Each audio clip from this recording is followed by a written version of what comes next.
Hey everyone, thanks for joining us for the Evals session today. This is the first workshop that we'll be leading. There's another one at 3:30, so you get to be the first people to go through it. Very exciting stuff.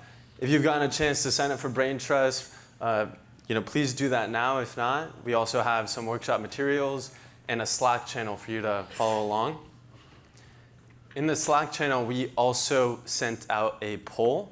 If you'd like to respond with a little emoji underneath the message, that'd be great.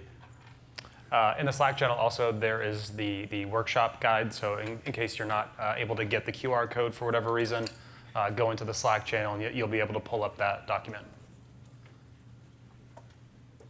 Before we jump in, obviously, maybe just a quick intro of Carlos and I. My name is Doug. I am a solutions engineer at Braintrust. I have a background in data and finance. Actually, my third week here at Braintrust, but looking forward to kind of leading you all through the platform and giving you a sense for how you can master evals with Braintrust. Yeah, and my name's Carlos Esteban. I'm also a solutions engineer, helping out with some of our great customers at Braintrust. I'm a little bit more tenured, been here 6 weeks, and before I was in the info world working at HashiCorp doing some stuff with Terraform and Vault. But yeah, super exciting to be here today at the AI World Fair. We have a lot of exciting things to go over with you.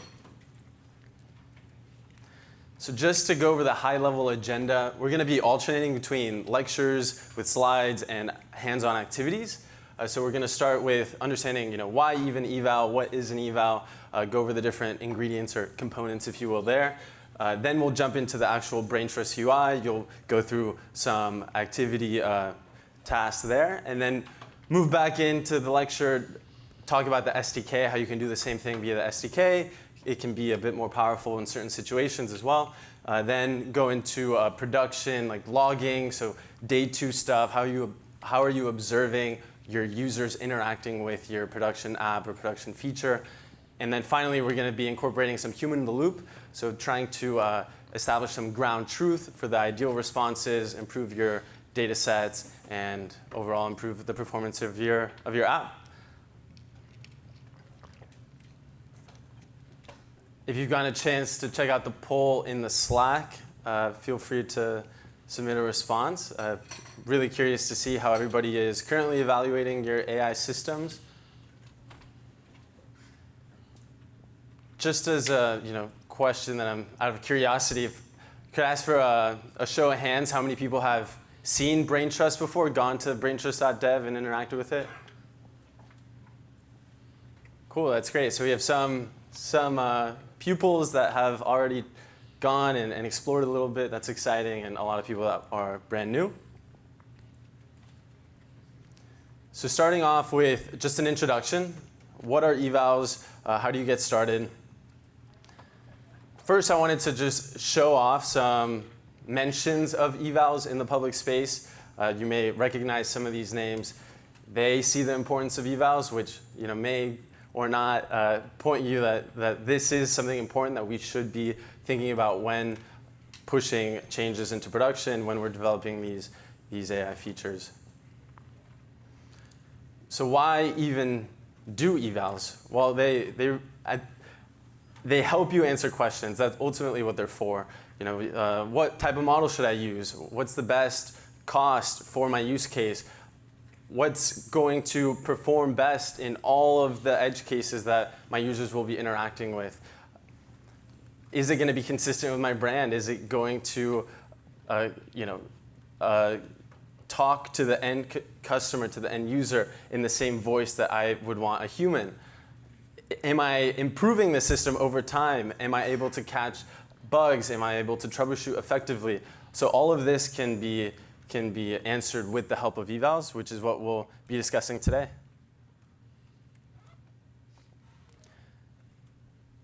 The best LLMs don't always guarantee consistent performance. So this is why you need to have a testing framework in place.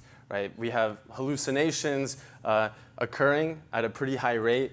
Performance is also degrading when you make changes. It's difficult to guarantee that the change that you're putting through isn't going to regress the application. And the changing a prompt even if it may seem like it's improving it, will actually regress it. So you need to have some scientific, empirical way of testing these changes and making sure that your AI feature is performing at the level that your users expect. So how do evals help your business? Well, they cut dev time. You'll be able to push changes into production a lot faster. Evals will live at the center of your development lifecycle. They will reduce costs. Due to the automated nature of evals, you'll replace manual review. It will then lead to faster iteration, faster releases. You'll also be able to optimize the model that you're using, make sure that it's the best bang for buck.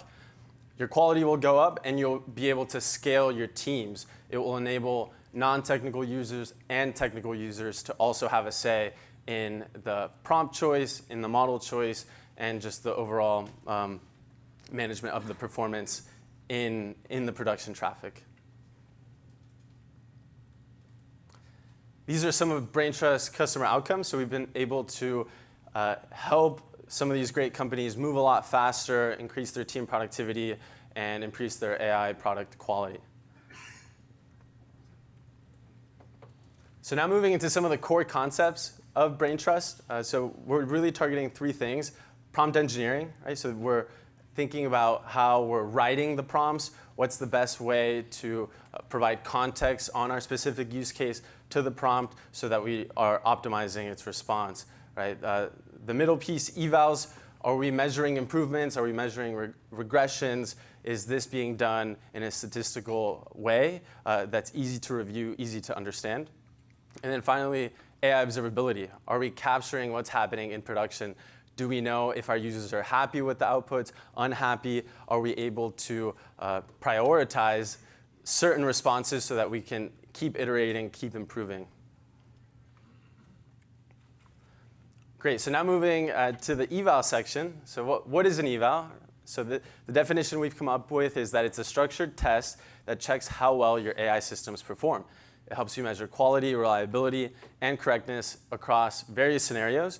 Ideally, you're capturing every scenario that a user will live through when interacting with your AI feature. When it comes to Braintrust and writing evals, there's really three ingredients that you need to understand to be able to work effectively. The first is a task. So this is the thing that you're testing. Right? This is the code or prompt that you want to evaluate. It can be a single prompt or a full agentic workflow. The complexity is really up to you. The one requirement is that it has an input and an output. Then we have our data set. So this is the set of real-world examples, our test cases that we want to push through the task to see how it performs. And then the score, that's the logic behind the evals. So how are we grading the output of our prompt on our data set? These can be LLM as a judge, scores, or they can be full code functions. And the caveat is that they need to output a score from 0 to 1, which will then be converted into a percentage. I have a question. Yeah. What are the test cases? Is it also agent generated? It can be at first. The question was, is the data set synthetic? Can it be synthetic? And the answer is, it's a great way to get started quickly, is having an AI generate those initial use cases. But as you progress, as you mature, it's great to ground those in logs. So you're capturing the real user traffic, the real interactions that users are having, and integrating those into your data sets.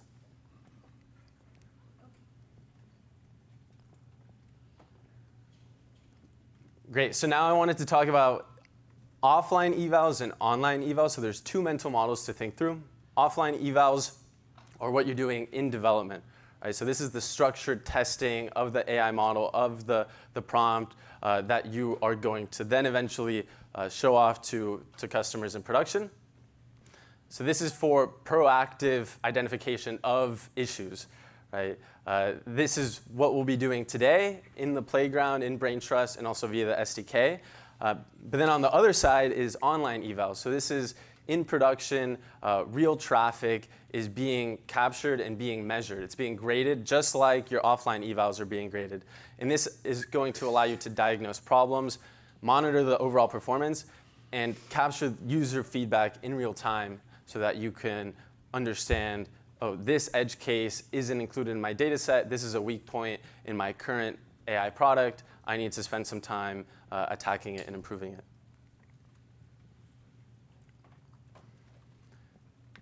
A big question that we get asked is, what should I improve? Right? I have my prompt. I have my evals.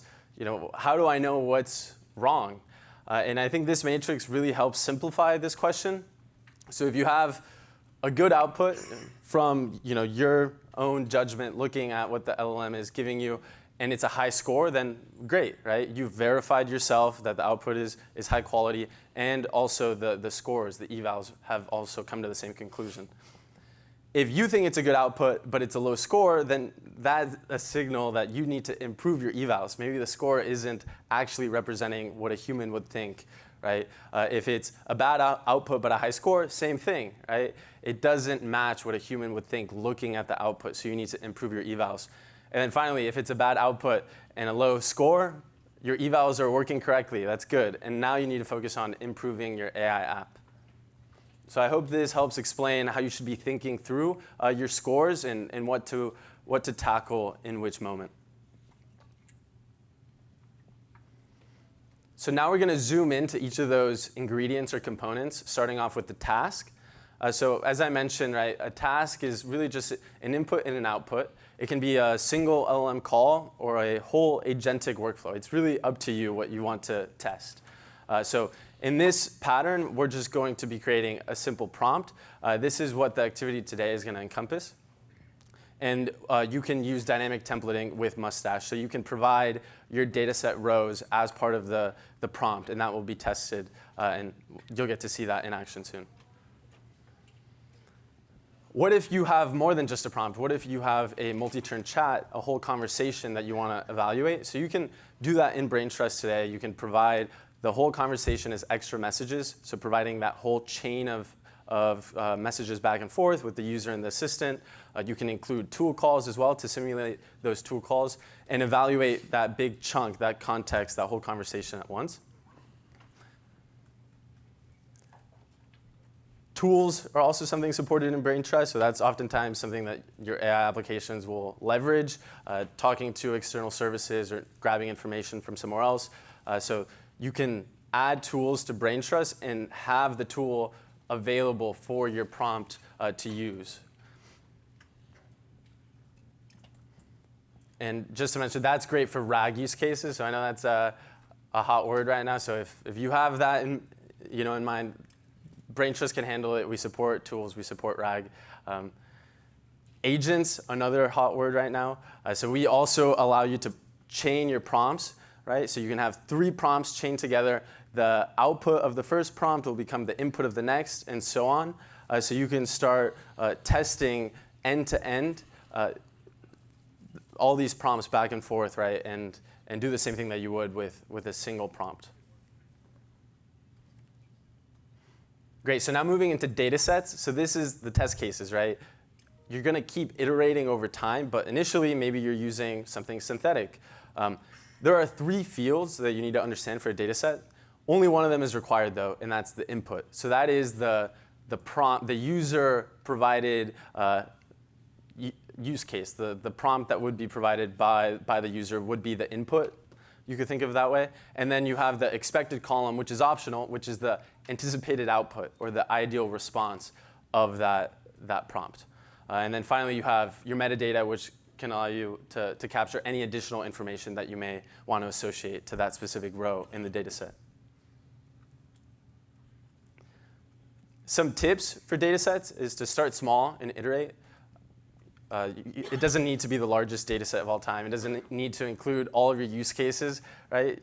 Just get started. Use synthetic data at first. And the important piece is to keep improving, right? Keep iterating. So if you start logging your real user interactions, even if it's just in staging or internally in your organization, you can start to increase the scope of the data set, and it will start to become closer to the overall domain of use cases that users will interact with. And then finally, you want to start implementing human review. This will allow you to establish ground truth, improve your data set, improve the expected column, which will be great for for your evals. And zooming into scores, so this is, you have two options here in the type of score that you want to use. LLM is a judge. This is great for more subjective or contextual feedback. What would a human need to understand when looking at the output? What criteria would they consider? This is more of a qualitative question that you want an answer to, right, using that LLM as a judge. On the code-based score, this is deterministic, right? So you would want exact or binary conditions. This is more of an objective question. And the important piece is to try to use both. So you want some LLM as a judge scores, but you also would like some code-based scores, and they'll help you meet in the middle and understand the quality. So some tips here. If you're using an LLM as a judge, maybe use a higher quality model, a more expensive model to grade the cheaper model. Make sure that the LLM as a judge has a focus. So don't give it 4 or 5 criteria to consider. Zoom into one specific piece and expand and explain the steps it should think through to come to its conclusion. If you're writing LLM as a judge, maybe you should eval the judge and make sure that the prompt that you're using is matching what a human would think. So that's another great way of improving your scores. And just make sure that it's confined and you're not overloading it with all the context in the world, right? You want it to be focused on the relevant input and output for consistency. Great, almost at the end here. So there's 2 things to understand about the Braintrust UI specifically. So there's the playgrounds, and this is for quick iteration of your prompts, agent scores, data sets, right? It's really effective for comparing. You can do A/B testing with prompts. You can do A/B testing with models. And then you can save a snapshot of the playground to your experiments view. And the experiments is for comparison over time.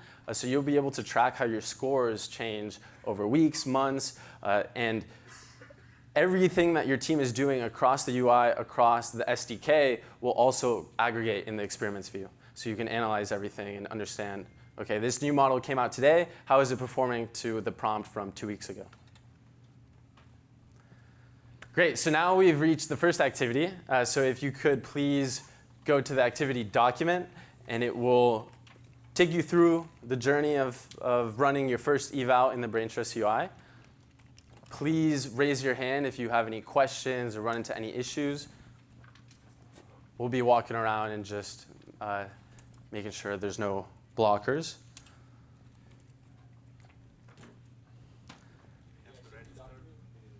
Yeah, if you check Slack, we'll also go back to the QR code.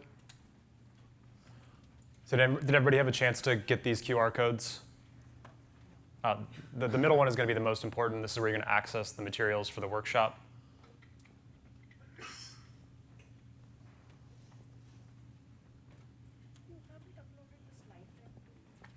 Yeah, I'll repeat the question. The question was around extra messages in the prompt, and if you are overseeing agents and multiple types of users, multiple different roles are all talking back and forth, and you want to distinguish their roles, right, and all within the playground UI. So you can, right now, there is no additional delineation between the assistant, the user, the tool call, and I believe that's it. So having the user be branched and it play different roles is something that you would need to rely on the SDK for that additional flexibility. That was supposed to be my other question. You have the API, right? So that Right. you can do things out of the UI programmatically. Yeah, and we'll cover the SDK in the next section. I think maybe the biggest takeaway is that there is no limit really on the complexity that you feed to that, like as that task, right? The only requirement is that input and that output. Like maybe something is a little bit more tailored to the Braintrust playground and the UI, where some things are actually a little bit more tailored to that SDK. So that's what we can jump into that in that next section. Maybe it makes sense to, like, as we're going through like the workshop, I'll kind of walk through this as well, just so you can all kind of see me go through it. But feel free to raise your hand. We can walk around and answer questions.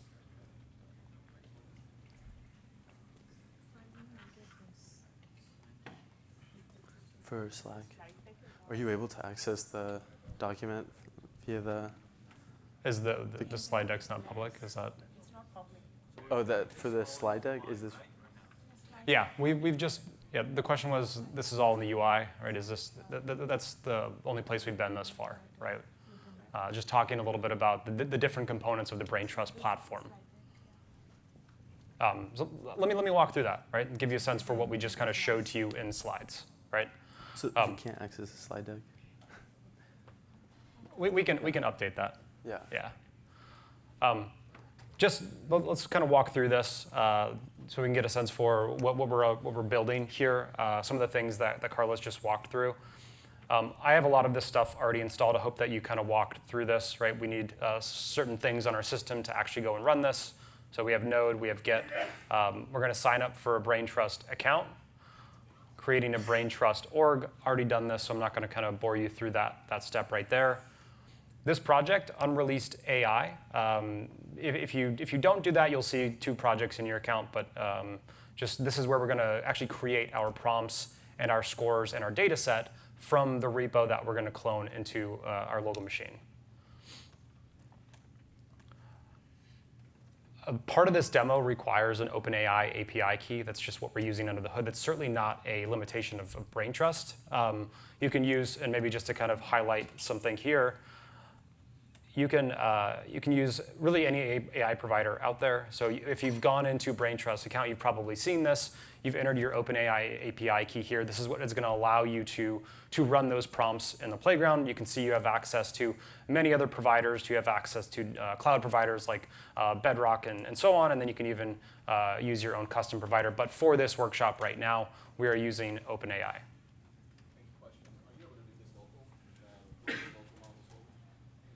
Sorry? Are you able to run evals or Braintrust locally with local models? Yes. Yeah. The question was, can you run Braintrust locally using local models? Yeah. We have, if you look a little bit further out, there's a section for what we call remote evals. Might not have time to get to it in this particular section, but know that you can go to that and play with that feature as well.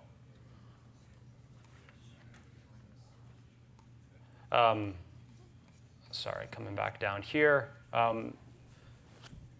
So we're going to clone this repo, right? This is the application that we're creating. The idea is to give it a GitHub URL and look for most recent commits since the last release, and then summarize those, right, for us as developers. So that's the application that we're going to use. We're going to create some different API keys locally. So if you've cloned your repo, you'll have a .env.local file. I'll show you my example. You're going to also input your Braintrust API key here, and then your OpenAI API key. This is optional down here. It's just if you don't want to get rate limited by GitHub. Probably not going to create a lot of requests right now, so you probably don't need this. Really important step here. So I'm going to come back into Braintrust.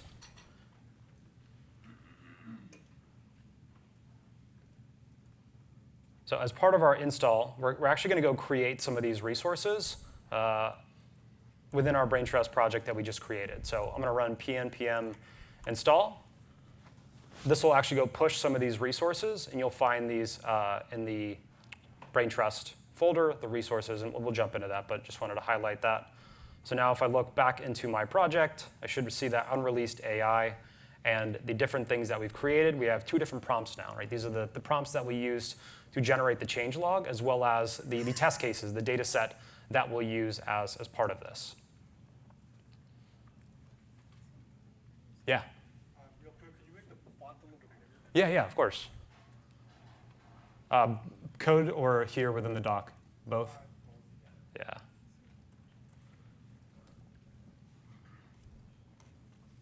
All right, let me stop there. Anybody having issues just kind of going through that initial setup phase? How are the slides? Excuse me? Where are the slides? We haven't made those public yet. I think Yeah, we're I'm trying working on to do that now. Yeah. So am I supposed to just take the QR code on my phone and then send the link over? Do you have Slack? I do have some. Were you able to join the workshop evals channel? It's just like terrible. I can't really. I don't know. It's like Yeah, the Wi-Fi is not working. Okay. Well, I'll walk you through. Yeah. How are we connecting the clone repo to the project UI?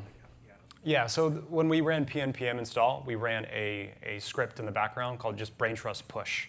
And if I look at that file here, there's different things that we've configured, right? We've configured my changelog. So this is actually the Braintrust SDK under the hood.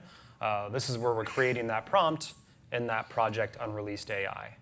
And so there's a couple things that we can do here from an SDK perspective. This is like, you think about version controlling all of these different things and actually pushing them into the Braintrust UI. So there's a lot of different ways to work with Braintrust. I think we mentioned earlier, either via just like the UI or actually via the SDK. But that's how a lot of this stuff got created. Cool. Let's kind of walk through this first activity. We're gonna access the unreleased AI project. So if we go to that prompts, so this is what we just created. We created two different prompts, right? This is essentially what we can start to play around with, right? We have this one, and Carlos mentioned earlier there's this mustache syntax. We can actually input variables here into our prompts, and this is going to actually map to the different data sets that we can actually use as part of this project. So here's our first prompt. That's about impossible to see. That was impossible? Okay. Well, No, that's fine. I appreciate that. Thank you.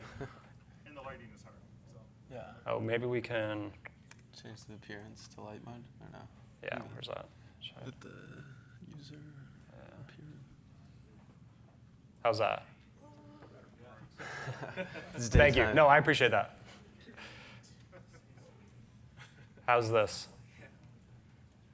Looks good. Okay, cool. So really just reviewing the stuff that we created these two prompts. Here's our data set that we're going to use when we run our evals and our experiments. You can get a sense for this. Here's my input. I have a series of commits, and then I have a repository URL, and I have when the last release was. That's that since field. So this is, again, the thing that we'll use inside of that playground to create evals and to use to iterate from. And then the last thing that I'll call out here is the scores. So we created a few different scores that we'll want to use to actually score these prompts. So we have an accuracy, formatting, and completeness score. And again, this is just in that repo and that resources.ts file. We have, maybe just to point out, linking a little bit of what Carlos was talking about to the actual code that you're seeing, we have LLM as judge scores, as you can see here. Really, again, trying to pinpoint here the accuracy, right? We're not overloading a single LLM as a judge score with accuracy, completeness, and formatting. Going to be very detailed or scoped down to that particular thing. And then the last one, we have a code-based score, right? So this is a little bit more binary, right? Is the formatting of this changelog that the LLM generated, does it map to what we expect? And so we can use some code to do that. So that's what we created via that script. Question. Yeah. How do we get that sandbox project into our Braintrust project? Yeah, so if you go back to the lab setup, when you run that install, so I'm using pnpm. All right, I don't know if you use that. If you're using that locally, you can also use npm. What is the key for OpenAI API key? What is the key? Do you not have an OpenAI API key? They say, and the instruction says that reach out to us if you do not have the key. Redirect says, if in case you don't have API keys, please let us know. Okay. I don't know if we have one to distribute at the moment. Yeah, if you don't have. I'll do this later. Well, if you go, like the part of the setup here, right, when we go to, if you come in here to a playground as an example, right, and we're going to pull in one of those prompts, or we can pull in both of these prompts to do, again, like what Carlos was talking about, that sort of like A/B testing. It's going to ask for some OpenAI models, right? If you don't configure an OpenAI API key inside of your Braintrust account, you don't have a provider to actually run this task against. But this is the playground, right? This is what Carlos was talking a little bit about earlier about being able to do some A/B testing, right? I have my 2 prompts that I've loaded in. The idea here is to load in those different ingredients, right? Our tasks, our data set, and then our scores. So you'll look down here. We're going to select that data set, and then we're going to select the different scores that we want to score this task against. And I'll load in my accuracy, formatting, and completeness. Can do a couple things here. I can click Run. This will actually, in parallel, go through that data set and use each task that we've defined, and then it will score those, right? So the idea here is to, again, this provides that sort of rapid iterative feedback loop that we oftentimes need to build these types of products. So here are my, my example rows. Again, these could be synthetic. These could be a small subset of rows that are coming back from my application. But now I can get a sense for prompt A, prompt B, how are these performing with my scores, relative to the things that I have here. But then I'm able to do a lot of different things here. I can look at maybe a summary layout, get a sense for the scores. So at the top, this is sort of like my baseline. Up here is my base task, and this is my comparison task. So you can get a very high-level look at these different scores and how they fared with the different prompts that we've loaded in here. Now, the other thing that we can do that Carlos mentioned is experiments. So oftentimes we'll want to capture these scores over time. So when we do make changes, we understand how those scores fared a week ago, a month ago, or whatever it is. So I can click this experiments button, and you'll see the different things that we've loaded up into this playground are already here within this modal. We'll click create, and this will actually create the experiment that you can go to here. And again, this will, if I click maybe one out, this will allow us to track this over time. This is what we can also lay in our CI kind of workflow. So we go make a change to that prompt, make a change to that model. What are the impacts to the scores relative to what we had over history? Sorry, can you? What is the completeness score? What is the completeness score? Yeah, we can dig into that a little bit. This is an LLM as a judge score. So the idea, right, we're just going to give it instructions. The LLM is going to score the output based on what we've provided in this prompt. You'll also note I'm just really pulling in the structure of my data set, right? And so you obviously can write, and another thing that Carlos mentioned is like scoring the score or evaluating the score. So how well is this thing actually doing based on the output that we are seeing within our application?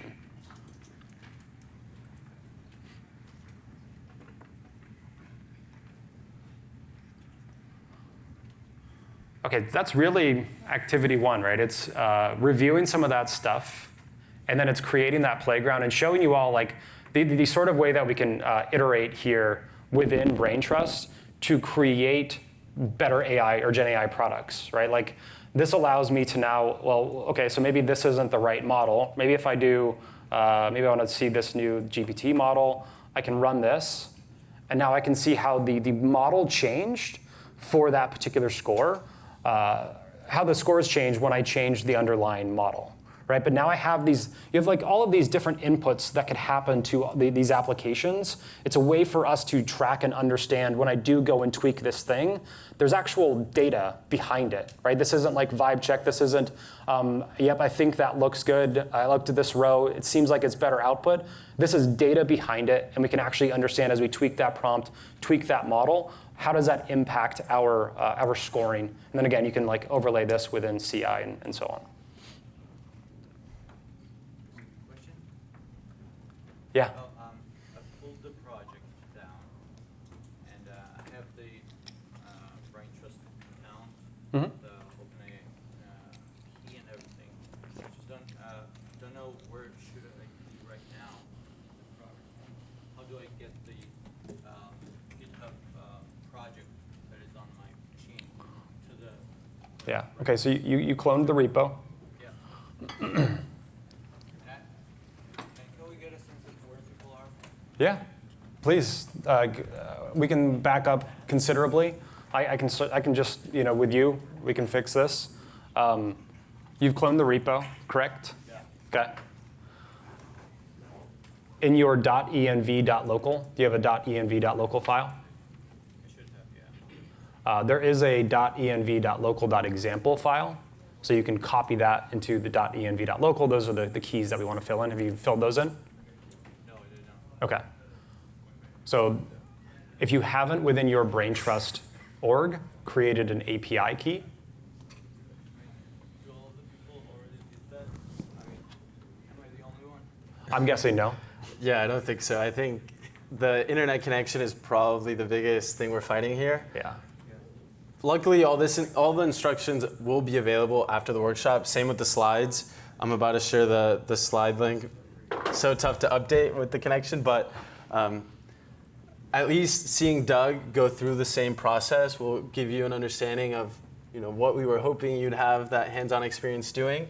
We don't have too much time to wait on this specific activity, so I think in a few minutes we'll keep going, and hopefully you'll be able to set up your keys so that you can catch up when you have some time. Yeah, just in the interest of time, we'll probably move forward, but just to complete that, if you go into your settings within your project, or excuse me, within your Braintrust org, you'll see API keys. This is where you're going to create this API key. You did that, okay, perfect. Create that, you put that in that .env.local file, and then you run pnpm install. So that is in my home directory,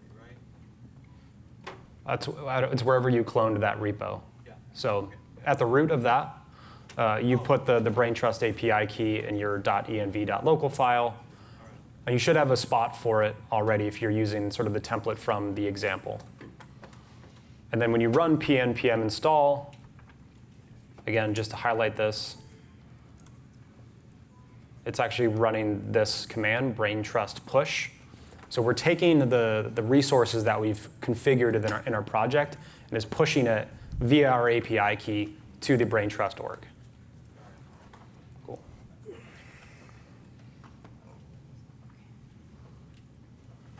All right.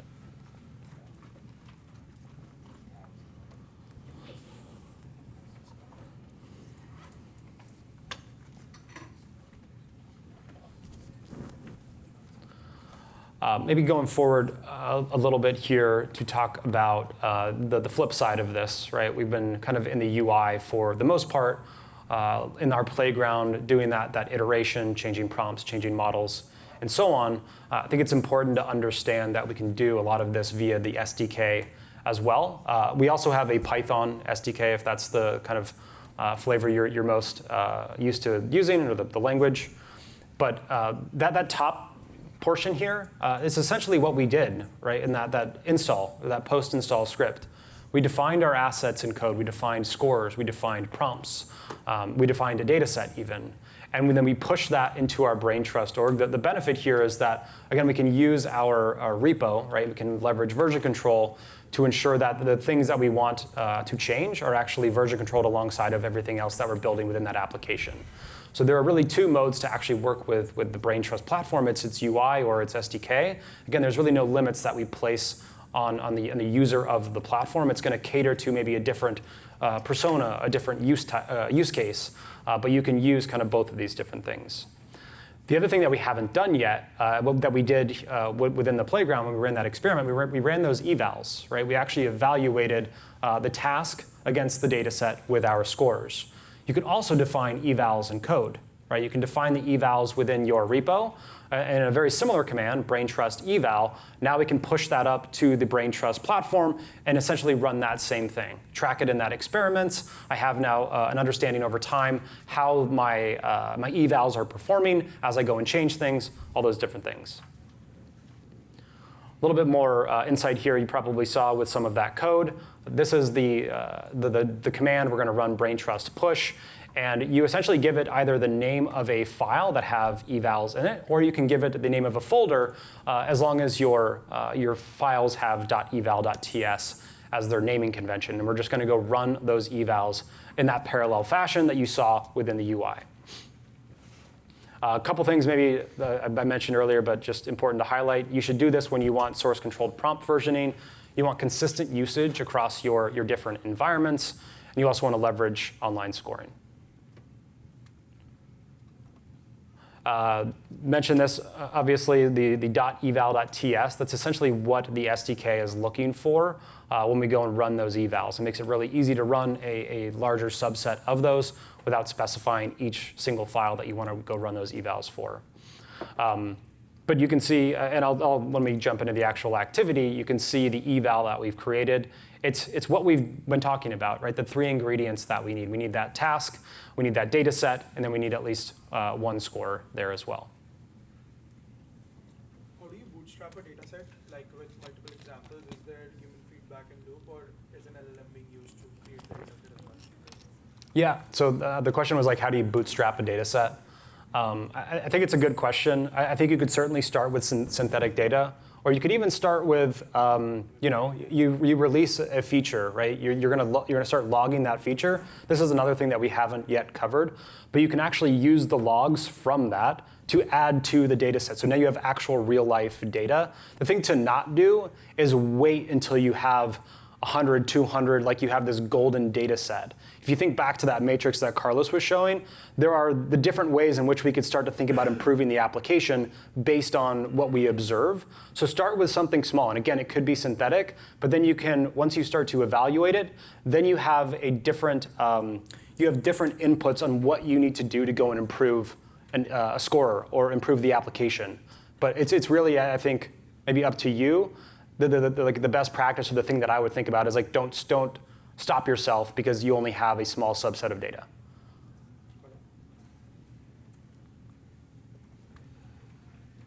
Okay. Yeah. So for the tests you're running, if you're using an LLM as a judge, so like for the percent completeness score, you're using GPT-4.1 as a judge. That's subjectively scoring the test that you're running, right? So like for 2 runs that happen one after the other, you could end up with different scores, right? If you're using like LLM as a judge to run the evaluation. So the question was like, would I get different scores because I'm using an LLM to do this, right? And it's not really deterministic. I think that's the reason why you would use a better model, so you don't see something like that. I don't know, Carlos, you have any other thoughts there? Yeah, I mean, I think you're speaking to the nature of an LLM being non-deterministic.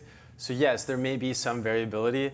What we see our customers do, especially with the SDK, is do trial evals. So you will run it maybe 5 times and then take the average of those. So there are things that you can do to try to beat that, but it is the nature of the beast, and you have to learn to work with it. And then the other thing is, how are you scoring like a percent completeness if the task of the LLM is like to judge, like put it in categories like excellent, good? Are you like mapping those to scores, or? Yeah. So I think the question is, and if I come to the score and you look at the completeness, so the LLM here, yeah, it has to decide based again on like the criteria that we give it. If it comes up with excellent, that maps to 1 and so on. But again, the score that it gives has to be between 0 and 1.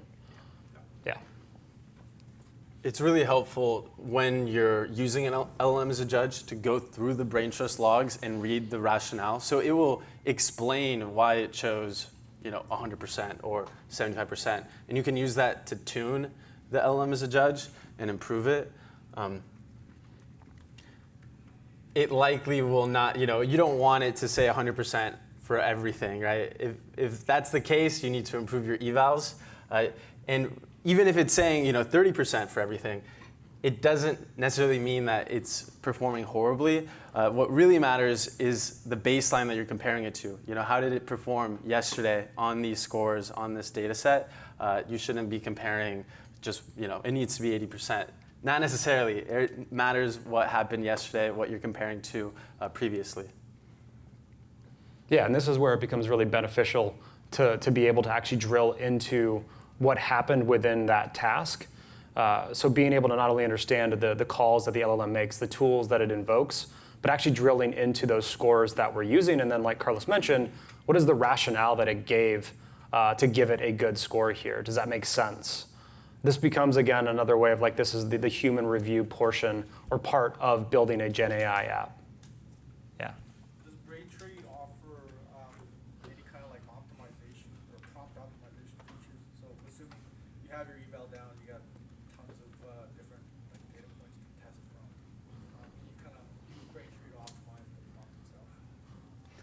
Yeah, that's a good question, and it's something that we're thinking a lot about, is how can we add LLMs to optimize this process for you, not just for prompt, like you mentioned, but also for data sets and for scores. We're 1 to 2 weeks away from releasing our first version of this. We're going to call it Loop, and it will do exactly what you're saying. It will help you optimize the prompts and improve your evals. Just to build on that, imagine like this, this feature Loop. It has access to previous results as it's doing it. So it understands when it makes that change, is it better than it was previously? So it's sort of like that agentic type workflow where it has access to tools, but it's able to iterate on that prompt and run those experiments with you, of course, like in the middle to prompt it to do different things. But it has access to those previous experiments and the results of that, so it knows like the general direction it needs to go to get improvements. Yeah. So how do you build that? We use Braintrust. Yeah, exactly. It's a way of dog fooding. So the question was, how do we eval our AI feature? And it's, of course we have to use Braintrust. And it's honestly really cool to look at the project and see all the logs coming in and looking at the scores that we've chosen to go with. But yeah, Braintrust is really helping. And it was actually something that Ankur, our CEO, has talked about, the process of actually getting to a point where we were excited to release something like this. Previously, the models were not performing to the level that we were needing them to perform to. So every few months, he would run a new benchmark on this specific use case, and it wasn't until the last month that a model finally reached that expectation. Yeah. They gave me a mic, so hopefully you can hear me. Yep. Cascading off the gentleman in the front's question around the subjectivity of using the LLMs as a judge in these types of cases, do you offer any way to gain access to that rationale programmatically such that you could evaluate the thought process of the LLM as it's doing? It's kind of meta, like one-step review, but adding in that second layer where you could identify weak spots, perhaps, if there's something that's hyper workflow oriented or has a very strict process you're looking for the LLM to follow. Yeah, I mean, I think you probably saw when I highlighted here, correct me, or thumbs up if you saw this, or yeah, okay. This is all accessible via API. Coming back down here. So like the rationale that the LLM gave, you could certainly build something on top of these rationales and then generate, again, like the eval type of workflow. Cool. Yeah? Yeah, question. So just curious, There's a mic if you'd like it. yeah, thank you. Yeah. So I'm just curious, like, how should we build our confidence around, like, the result of LLM as a judge? Because, I mean, how do we trust the eval result? Because it's after all the model like evaluate the data set, and we could get like maybe a good result, but actually it's like maybe large model is just overconfidence or something like that. It's like we need to evaluate our eval results using like humans like at the beginning so that we can build the confidence. Like, yeah, just curious, any experience like you have here? Yeah, definitely. That's a great question. So I guess everybody heard, don't need to repeat. I think there's two things that you can do. One that you mentioned, which is involving a human, reviewing that LM as a judge, and confirming that it's thinking in the right way, it's outputting the correct score. Another approach that you could do as well as the human in the loop is using deterministic scores, so full coding functions that are trying to grade the same type of criteria using regular expressions or some other logic. And you can approximate, right? So if the LM as a judge is giving a 0, but the deterministic code score is giving a way higher score, then you know that there's something that needs attention, needs to be fixed. The matrix as well that we showed at the beginning that pointed to, should you improve your evals or improve your AI app, that's also a great resource. Yes? How are you guys thinking about the role, if you think there is a role, for traditional machine learning models in evals? I mean, on one hand, you have totally deterministic code, and then on the other, you have LLM as a judge.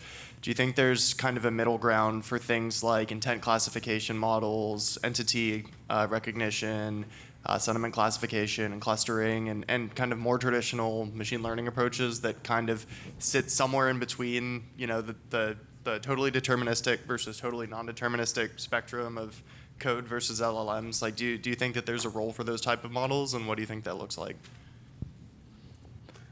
Yeah, that's a good question. I think it's still to be determined how this all shakes out. There are some customers, companies that we talk to that are going full deterministic. They don't use LLM as a judge. And then there are others that are very much going in the LLM as a judge route. And I think the reason that there's a split is because they both work. I don't know. I don't know how this will eventually shake out, if we'll reach in the middle or if determinism will win. What I can say, though, is that it's highly dependent on the use case, the problem that you're solving, and experiment with both. And then you can determine which one is working best. I guess those are also largely code-based, right? The things that you're talking about. And so maybe they lean a little bit more towards that.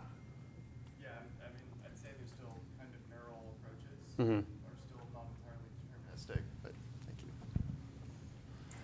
Yeah, no, I gotcha.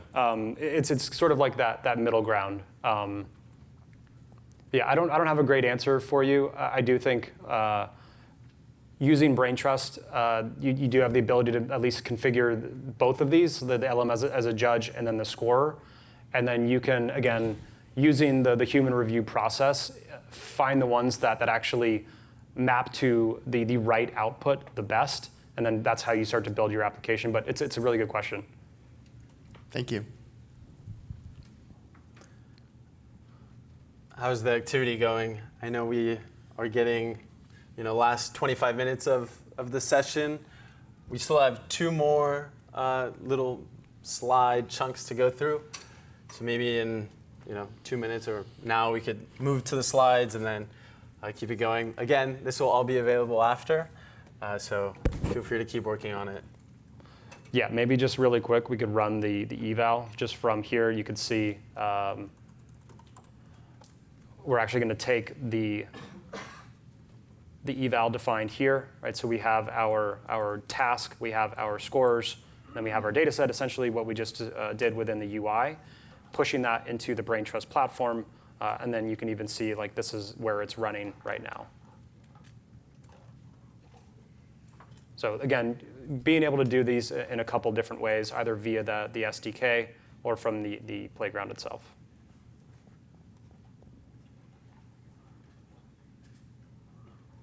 I think you explained this already, and maybe I was distracted by the Wi-Fi, but how do I think about the difference between the playground and the experiment? Yeah, that's a great question. Let's see if we can just quickly go back to the slide.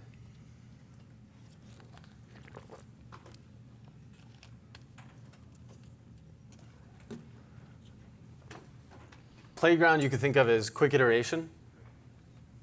Experiment, so a playground, ephemeral, right? Experiments, long-lived, historical analysis, if that helps answer your question. They're becoming more and more the same. Historically, the experiments had a bit more bells and whistles. Typically teams would gravitate towards the experiments, but we found that they really liked the quick iteration. They really liked using the UI, and so we started beefing it up, and now they become pretty much the same. So yeah, playground, more ephemeral, quick iteration. You want to save the work that you've done to an experiment so that you can later review it and see the scores update and change over time. I think that throws me off. So when I do an eval from the SDK, it always is an experiment. What if I just want to iterate in my text editor? I should use the UI, the playground UI for that.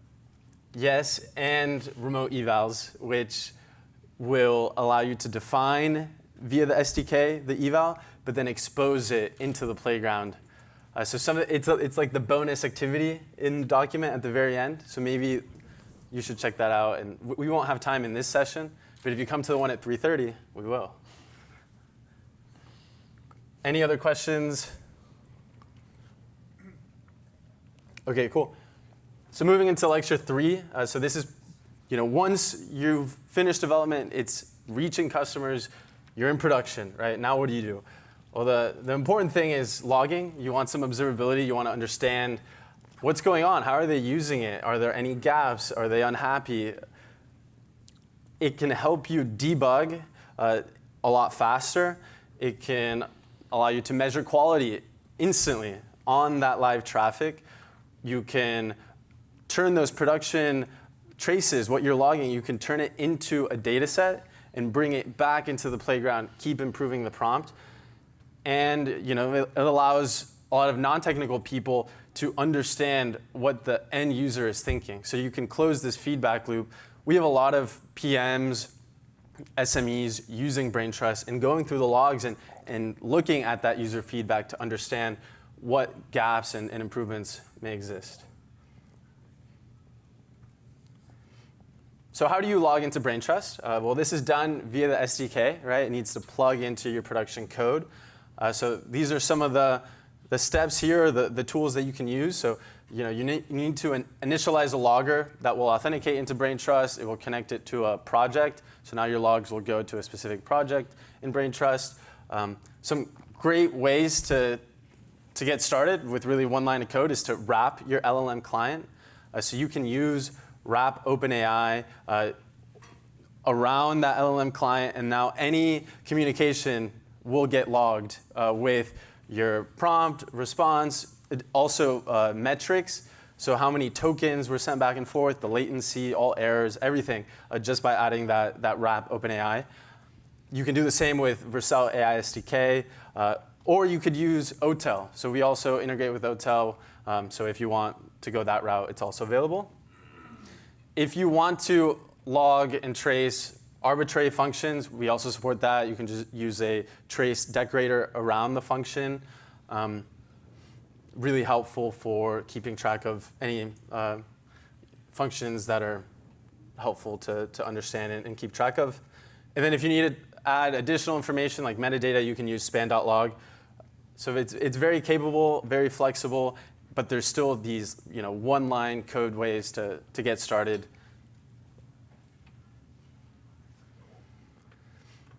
So now that you're pushing all of your logs into Braintrust, you're capturing, you're observing real user traffic. Now we're going to get into that online scoring piece as opposed to offline. Right? So online is measuring the quality of live traffic. So you can decide how many logs that are coming in will get evaluated and scored. It could be 100%, it could be 1%, it's up to you. This allows you to set early regression alerts. So if it starts dropping below 70%, 60%, ultimately it depends on the score that you're using and what you've established as the baseline. But if it starts dropping below a critical amount, you can set up alerts and notify the correct team. You can also A/B test different prompts. You can set up tagging and understand, this trace coming from this user is from prompt A versus this one from prompt B, and you can compare the grades, right? The score results coming back in. So this is great for just improving feedback, moving quickly, and understanding if there's been a drop in quality. How do you create an online scoring rule? Well, everything is done via the UI. You go to your project configurations, click on online scoring, and then you can add your rule. This is where you'll define what scores you want to be used on that live traffic, and then crucially, that sampling rate. Okay, so maybe at the beginning, you start with a lower sampling rate, and then you can increase it once you trust the metrics coming in. You can also choose what span you want this online score to run on. So it defaults to the root span, but you can get more granular and specify, I want this nested child span to be scored.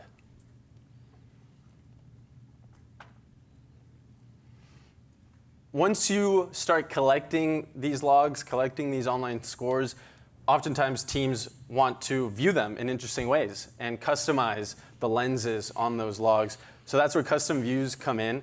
You can apply filters, sorts, you can customize columns on the logs with whatever information you'd like. And now you can start saving those views and making them available for the rest of your team to just come to the logs and select, oh, I want to go to the logs under 50% view, or their own custom view that they've made that's specific to what they care about. So it's a great way of collaborating and speeding up the process of viewing the important things to you. Great, so we went through the slides. Now we would jump back into the activity document. There we can look at the actual code, see where the logging is being captured in our files, spin up the application so you can actually view the application in your dev environment, interact with it, and you'll see those prompts and outputs being logged in Braintrust. So if you've gotten that far and you have the dependencies installed, then I would recommend doing a pnpm dev. And now you'll have your application up and running, interact with it a few times, and you'll see that populate in your project logs. Once you do that, then you can go to your online scoring settings, set up a rule, and you can keep interacting with the app, and now you'll see it populate with that online score that you just enabled.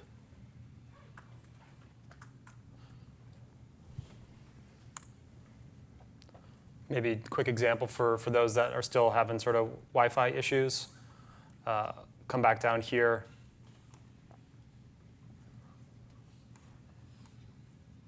So I'm going to come and spin this up. So as Carlos mentioned, pnpm dev. This is going to spin up that server on localhost 3000. You should see something that looks like this. There's a few things that you can just click these. This is sort of like the easy button to get going. This is the GitHub URL. It's looking for the commits that have been made since the last release. And it's going to summarize, again, using the prompts that we've configured here, and then start to categorize them. But now the interesting part of this, if you come back into the Braintrust platform, is if you look at the logs. So this is what just happened on the Braintrust side. So we sort of have this top-level trace, the generate change log request, and then essentially the tool calls you can think of as, right? We're getting the commits, we're getting the latest release, we're fetching those commits, we're then loading that prompt. So we're actually loading the prompt from Braintrust, and then you can start to, you can click through a lot of these. And as Carlos mentioned, when you use those wrappers, you get all of this sort of goodness out of the box, right? So what are the number of prompt tokens? What is the estimated cost? This becomes really helpful as you start to monitor over time, right? Probably not set up yet because we don't have too much going on, but like actually understanding what does that token amount look like over time? What does the cost look like over time as we change models, and so on. But that's how really easy this is. And maybe just to complete that loop, if you come over to the the app generate route.ts, you'll start to see some of this stuff. So I'll just highlight a couple things. We're wrapping this SDK, AI SDK model. So this again is how we're really getting all of that metrics, and it's really allowing for us to log a lot of that information with very little lift from ourselves as developers. But then you also have the ability to configure things in a different way. So maybe we have different inputs or different outputs that we want to actually log in a particular span, or actually we want to log metadata, right? This becomes really powerful when we want to actually go into those views, right? And we can actually start to filter these things down. We can even filter by that metadata. So this is where, again, you hit the easy button. We're going to wrap our LLM client with those SDKs, or we can actually get a little bit more detailed and start to log the particular input and output information that we want, metadata, and now we can sort of set these different things. So if I come out here, I can even create, actually when we add in the scores here, we can create filters based on those scores. So I want to create a view that says, hey, anytime my completeness score goes below 50%, I want to create a view for this. This is going to enable my human reviewers to go in and actually understand that. And then if you look up here in the top right, we can actually add this span to a data set really easily. So we find this thing, right, that will actually add a lot of value in that offline eval type of process, click this, now we have a net new row in that data set that now adds a lot of value, right? This is sort of like that feedback loop, right? We've done that offline eval type of work. We have found the right prompt, the right model, all these different things. It's in production. We are logging it. Now we're sort of understanding that and maybe in a human review type of way. Add that span to the data set. This adds, again, to the offline type of portion. Again, you just see this sort of flywheel effect of creating really powerful Gen AI apps.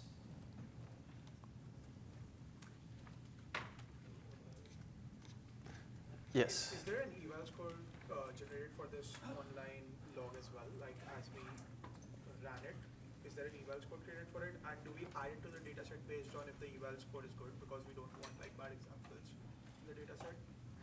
That's one way of thinking it. You don't need to run an eval as the user's interacting with it. That's what the online scoring does. So once you set up that online scoring rule, it'll output a score based on the judge that you've chosen as the online scoring rule.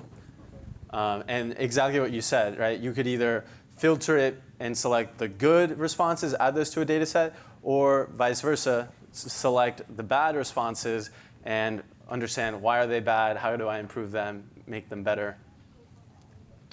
Just to complete that and kind of how do we configure this, right? Carlos walked through like what this would look like. This is my rule, right? Obviously, you would call that something a little bit better, but I actually want to add in my scores for those online logs, right? And then you probably wouldn't do 100%, but we're just going to do that for this instance. And now when I come back to my application here, right? And maybe I want to do I'm going to just do a quick refresh. So now when these logs happen within the Braintrust side, we're actually going to run those scores against that output. So we'll understand, based on what happened here, how did it score on formatting? How did it score on correctness? And then this also can now layer into, so you can see here, right, we have a 25% on the accuracy, on 100% on the completeness. So maybe we have a little bit work to do. But now if I click into this, this is where you can start to now create different things within the view portion here to ensure, like, so this is a filter. So maybe I want to change this to anything that is less than, let's say, 50%. Now I can save this as a view, and my human reviewers are able to now come in here, open up this view, and look at all of the logs where my accuracy score is less than 50%. And now we can, again, create that sort of iterative feedback loop.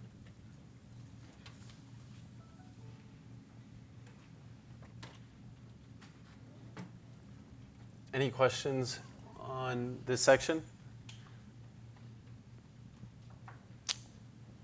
Yeah, maybe a good segue to the human in the loop. This becomes really, you almost really, oh, sorry. I had a question about using Braintrust and implementing it on existing projects. Is it something that's easy to do with like a something like Langsmith? You can just add like a couple lines and it'll trace everything for you. Is it the same in Braintrust? Is it, or do you have to refactor all your prompts to use like the Braintrust prompts? No, it's essentially the same thing. So like you have Langsmith has code to wrap an LLM client, right? Or it has decorators to put on functions. Mm-hmm. It's the exact same thing on the Braintrust side. Got it. Yeah. So then if you do that, is it easy to then use like create data sets from those logs? Yeah, absolutely. As long as your the logs that you're producing map to the structure of the data set that you've created, then absolutely it becomes really just you click that button, we're going to add that span to the data set, and it becomes really easy to connect those two things. Cool. Thanks.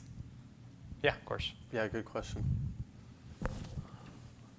Okay, yeah, so let's talk maybe a little bit really quickly about the human. There's a question over here. Oh. Or not. Super quick. With the sampling rate, is there a way to just override that where if certain inputs are received, you can force that to be included in your sample set? Like if you have some manual user input, just push that back into the system automatically. It's not hitting your sample rate. The way that you would go about that is changing the span that is targeted. So instead of it applying to the root span, you would specify a span that only happens if a certain criteria is met, right? So then it could be 100% or 50% of just when that span appears.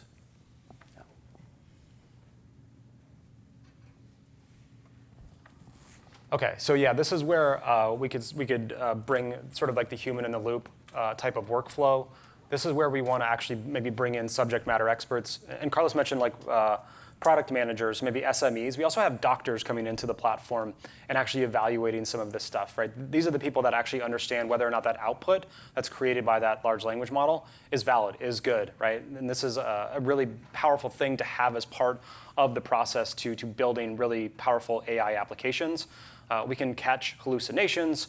Being able to establish that solid foundation or that ground truth is oftentimes, having that human in the review, in the loop type of person becomes really beneficial here.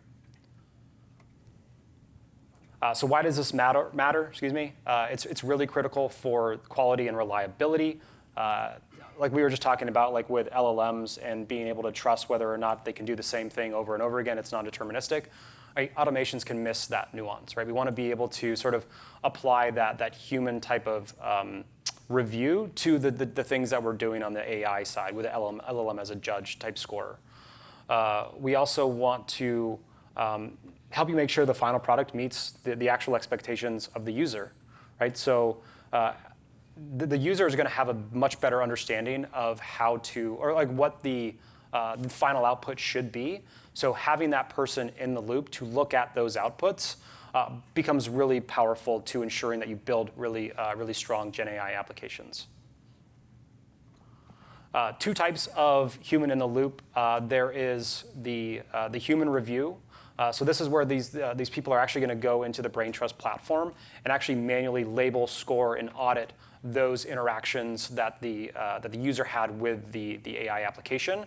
And then there's actual feedback from the user real time. So this is like a thumbs up, thumbs down button within the application saying, hey, you did a really good job, you did a really bad job. But now you can sort of use these together as well. I can now create a view within Braintrust that filters down to any of my user feedbacks of 0, so thumbs down, and I actually want to review whether or not those things are bad. And if they are bad, I can add those to the data set, again, creating that sort of flywheel effect. Just really quick here, if you look at that application, you're able to actually click one of these, thumbs up or thumbs down, create a comment, really good. And then this is now logged back to the Braintrust application. So if you look back at our logs, I'll remove our filter. So we should have a user feedback score now here of 100%, and then we should have a comment over here as well, really good. But then again, these are the things that we can now, if I open this back up, I can create a filter on my user feedback score. Now I want to understand all of my logs where user feedback is 1 or 0, and then I can do something from there. But this is done very easily via the log feedback function within Braintrust. You provide it sort of like the span that was already created within that log, and then you provide that user feedback to it.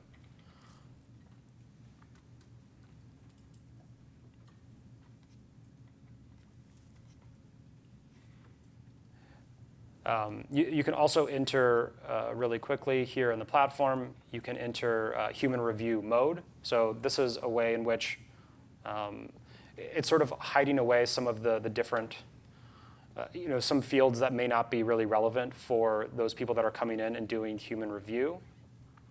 Oh, I haven't actually configured any scores yet. So you can actually see you would come out here and you would create different scores for that human to go in and do that review, whether it's sort of like an option-based free-form input slider. So is this maybe thumbs up, thumbs down, sort of like yes or no, or maybe you could do something a little bit more verbose, A, B, C, D, whatever it is. But this is where you create these scores. Now they exist as part of those logs. Those humans can go in and now look at the input and the output, give their review of it.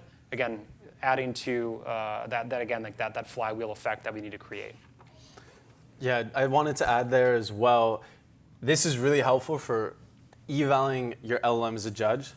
Oftentimes we see customers use this process to provide some ground truth for their data sets, and also for the LLM as a judge, right? So you can imagine having a team of SMEs come in, they review, they do thumbs up, thumbs down on maybe 5 different criteria, qualities that they're measuring, and then they provide that data to a playground where the prompt is the LLM as a judge, and they go through the playground and they test to make sure that the LLM as a judge prompt matches what the humans thought. So just something there to think about, but as Doug is saying, it's a great feedback loop, it's a great flywheel effect that can be created when you add this human to verify and confirm. Cool. That is it for the workshop. We do have a few minutes left. Could certainly answer a couple more questions. So, for people who are successful with this, how much time are they spending going backwards and forwards, putting human into it, validating the test themselves before they get into like more live testing, and then how often are they going back? What's the kind of balance of like time on task? Offline versus online evals, like, Yeah, and how much you have to do up front to really get best results, or can you really just put something down, figure it out later, and optimize on the fly? Because you don't want to get stuck in analysis mode with just a bunch of right. Yeah, the question, just to repeat it, is how much time do you have to invest up front to get value? Should you keep going over it to try to optimize, or better to just start quickly with minimal scores, minimal data set, and then keep improving? And I would say the latter, right? You don't want to be fixated on creating a golden data set or 20 scores. Like if you have 1 or 2 scores and you have 10 rows in a data set, it's going to be tremendously helpful. And then from there, it's all about iteration. So just going back and improving, adding some more rows, adding another score, tweaking the scores. But you really just want to get started quickly. Yeah. You've mentioned some elements of this scoring. There's the function that you want to test, that you have to define the test steps, if you will. One of the challenges that we are finding is our actual application does change. And it could change bi-weekly, it could change monthly. Is there a way to look at trying to automate changing the actual function that you now need to change to match the way that your application logic has just changed this week from 2 weeks ago? Would you say, oh, go for it. Yeah, I guess I was just going to, again, clarify to make sure I understood. So you're saying that the scorer, the actual scoring function is going to stop being useful. It's going to become obsolete. It's going to become too old to actually gauge the quality? Not just the scoring function, but the actual steps that you want to test. So, this week there might be only 2 turns. Just giving a very simple example. In 2 weeks, in the next sprint, there are now 5 turns in your app because the logic has changed. And now you have to update, of course, I think the function element.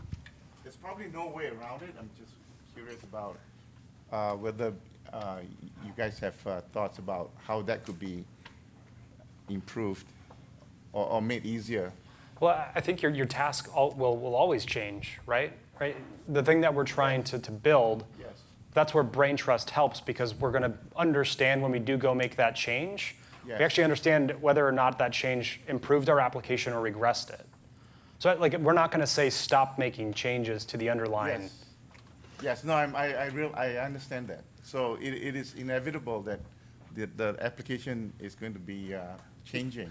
Yeah. And you're going to have to constantly update the test step, the function that you're actually wanting to mimic in your test. It's very similar to traditional software testing. Yeah. You don't want to write a test that lasts for a day or a week, right? You want to think of robust tests that will live on for months or years and will actually measure the underlying quality of the application that will be long-lived. So I think it's more of how do you optimize the scores to measure qualities that will still be around even if you add some additional steps in the task. No, it's worse than that, because unless you have those additional steps in your function, you're not mimicking your application's logic. You're still using the logic from last sprint. So no matter how good your scoring could be, it's no longer reflecting what your application is doing this week or this sprint. I think like regardless of like how many steps you have, like there's still an input and there's still an output that we want to score against. Correct? Yes, but I think one of the things you need to do is to first define how you're going to arrive at the score. The input comes in, and now maybe you have 3 turns, and then because you're mimicking your app, and then you get your output from these 3 turns. Your app just got upgraded. There are now 5 turns or whatever. Yeah, so when you're writing the evals, you can dynamically call the task. So even as you're working on your application and it's changing, you're still pointing to the changing app. So the idea is that when you are wanting to merge into main, you open a PR, and then your evals will run on those new changes. You don't need to go in and update the .eval.ts files. They will now reference the updated task application that you're trying to understand the underlying quality for, if that makes sense. So I think the question again is, are the scores, is the underlying logic something that you can trust and that will live on? Again, it's not easy, and it's something that is changing, but that's what we're hearing from customers is investing in that. At Braintrust, when you send evals to humans, SMEs, what's the name of that role, and how are you managing that? Like, I'm guessing to some extent it was originally the team, right? But that can't scale. So how are you managing that? I think it's like organization specific. I don't know if there's a specific. I'm saying your organization, using your own tool, how are you managing the SMEs yourself? I don't think we're using any SMEs at the moment. We're not a healthcare company or a legal tech company where we heavily rely on specialized knowledge in that degree, You're not doing human evals of your own product? We just now branched into having an AI component to our application.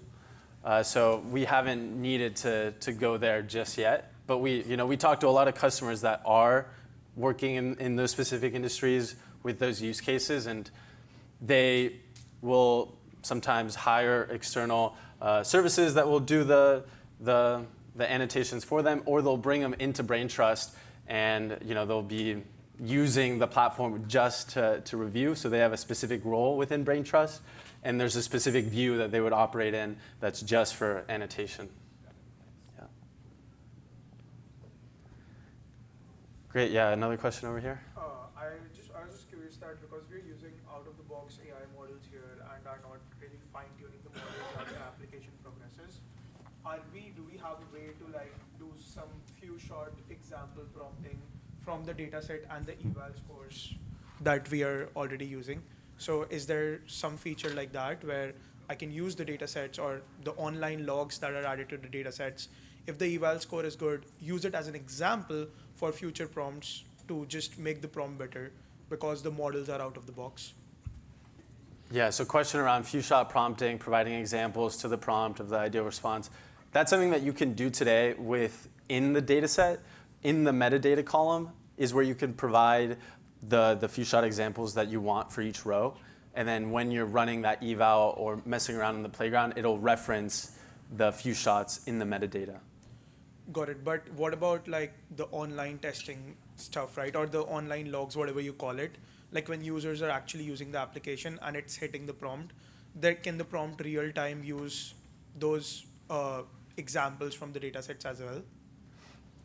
Right now, it's not something that Braintrust facilitates. Within the SDK and building your own logic, you could come up with a workflow like this, but natively in the platform, we're not facilitating live traffic into few shot examples. Got it. Makes sense. Sounds good. Great. Well, thanks everyone. I know we're over time. Really great to have you all here for our first workshop of the day. I hope you can walk away with some ideas of how you can improve your eval workflow. And our team is here. We have a booth just outside of this, so feel free to stop by. We can answer more questions, have a conversation. Yeah, thanks everyone. Thank you all.